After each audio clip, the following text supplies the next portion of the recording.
আসসালামু আলাইকুম আমার প্রিয় ভাই ও বোনেরা, কেমন আছেন সবাই? সকলের জন্য রইল অনেক অনেক ভালোবাসা। চলেন শুরু করা যাক। আমার হাতে দেখতেই পাচ্ছেন একটা আম। তো এই আমটাকে কি করব চলেন সেটাই দেখাই। তো যে গরম পড়ছে আসলে আমাদের এখন প্রতিদিনই যে কোনো শরবত খাওয়াটা অনেক জরুরি। স্যালাইনের পানি, গ্লুকোজ পানি, ডাবের পানি, মানে ইসবগুলির ভুসি, কাঁচা আমের শরবত, পেঁপের শরবত, মানে যা যা আছে এই গরমের দিনে অবশ্যই শরবতটাকে বেশি খেতে হবে, বেশি বেশি করে খেতে হবে। তো আমি আজকে কাঁচা আমটা অবশ্য ছুলে নিয়েছি, যার কারণে জানি না কালারটা কেমন আসবে, হয়তো বা সাদা আসবে।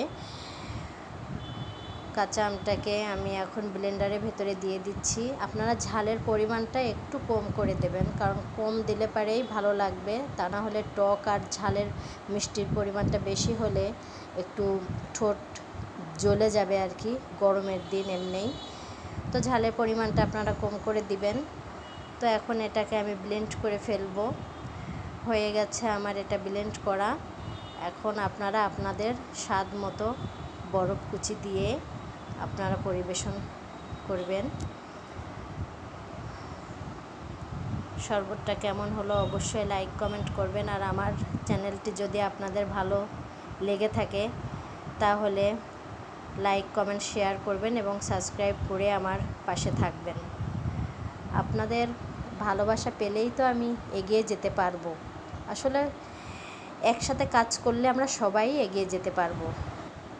এবারে হাতে নিয়ে নিচ্ছি একটা পেঁপে। এই পেঁপেটা দিয়ে আমি জুস বানাবো। যেহেতু গরম পড়ছে, গরমে আমাদের বিভিন্ন রকমের জুস খাওয়াটা অনেক দরকার। তো আপনারা চাইলে পেঁপেটাকে কেটে ফ্রিজে রেখে ঠান্ডা করেও খেতে পারেন, আবার জুস করেও খেতে পারেন। তো আমি এটাকে জুসই বানাবো, সেটাই আপনাদের মাঝে দেখাবো। ব্লেন্ডারে বসিয়ে দিয়েছি। হয়ে গেছে আমার জুস বানানো। ভালো থাকবেন সবাই। এবারে হাতে নিয়ে নিচ্ছি একটা পেঁপে। এই পেঁপেটা দিয়ে আমি জুস বানাবো।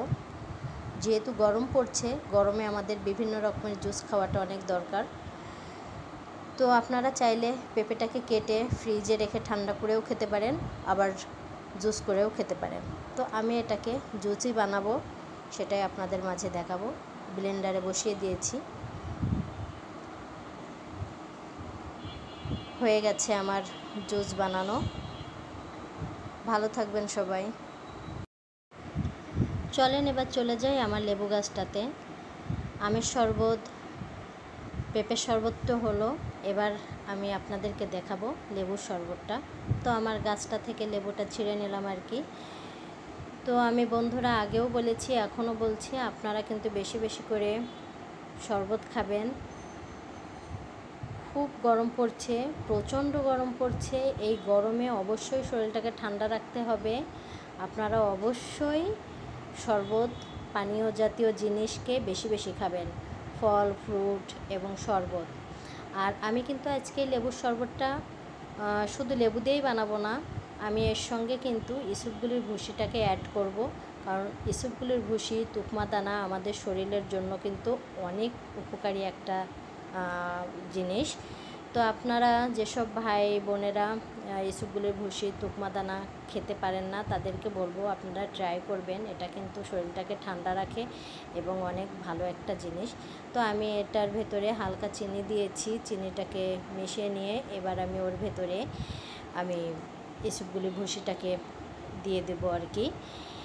তারপর আমি ভালোভাবে ওটাকে গুলিয়ে নেব। তো বন্ধুরা, গরম কিন্তু গরমের কোনো মানে বলে শেষ করা যাবে না, এত গরম পড়ছে, প্রচণ্ড গরম পড়ছে। এই গরমে আমাদের শরীরটাকে ঠিক রাখতে হবে, তা না হলে তো আমরা অসুস্থ হয়ে যাব, যার কারণে আমাদের নিজেদের প্রতি নিজেদেরই খেয়াল রাখতে হবে। তো আমার হয়ে গেছে শরবতটা বানানো। অবশ্যই শরবতটাকে আপনারা ঠান্ডা করে খাবেন, তার কারণ নর্মাল ভালো লাগবে না, ঠান্ডা করে খেলে কিন্তু অনেক ভালো লাগবে। তো হয়ে গেছে আমার শরবতটা বানানো। আর আমার এই ভিডিওগুলা কেমন লাগলো, যদি ভালো লেগে থাকে তাহলে একটু লাইক, কমেন্ট, শেয়ার করবেন আর আমার পাশে থাকবেন। সকলের জন্য অনেক অনেক ভালোবাসা এবং দোয়া রইল।